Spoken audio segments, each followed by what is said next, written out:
I'm Nancy Faith, and I'm a wife and a mom and an Oma, and I'm also a musician. Today we're going to be talking about my dad, Monty Chesebro. He was a husband and a dad and a grandfather and a great-grandfather and a farmer. Dad was born and raised on a farm between Monroe and Monticello, and he farmed his entire life. Hospice did a great deal for our family. I like to think of them as being a bridge. In Dad's later years, he became very caustic and kind of crusty, and it was difficult. You know, it's hard to parent a parent. And hospice was there, and they could talk to him and make suggestions, and he went along with it. One of the most important things that I appreciated about hospice was the fact that they allowed him his independence.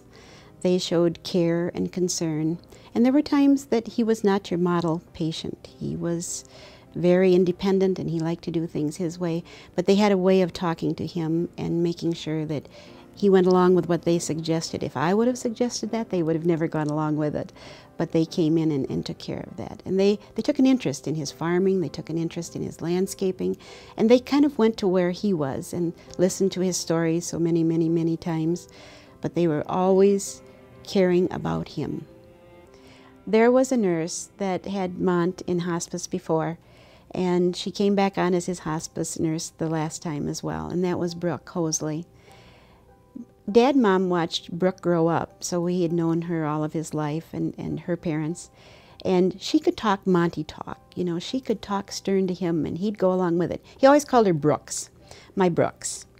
And we'd try to get him to do things, and he would just balk, and he wouldn't do them.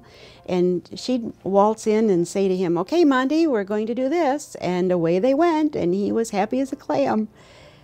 I think probably the one thing that I remember about Brooke the most, and I'll be forever grateful for, is in the last couple of days.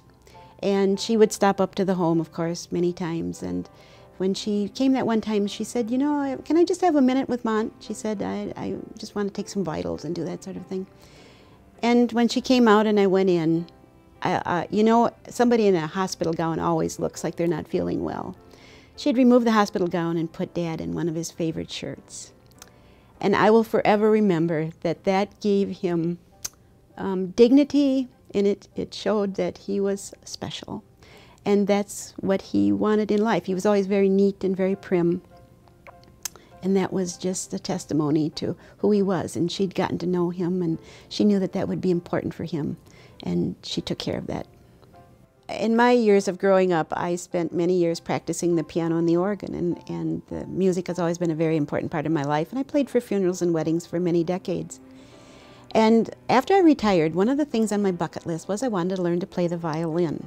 And so when I'd visit Dad, I'd talk to him about it and tell him about it, and I wasn't sure that it was sinking in.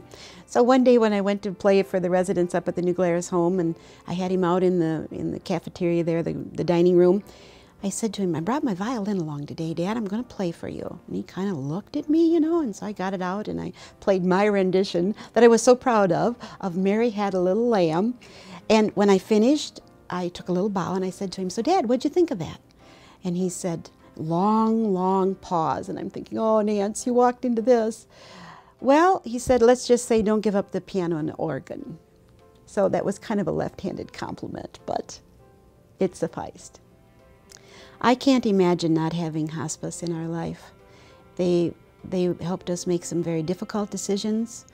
We laughed together, we cried together. They were absolutely wonderful. I'm Nancy Faith.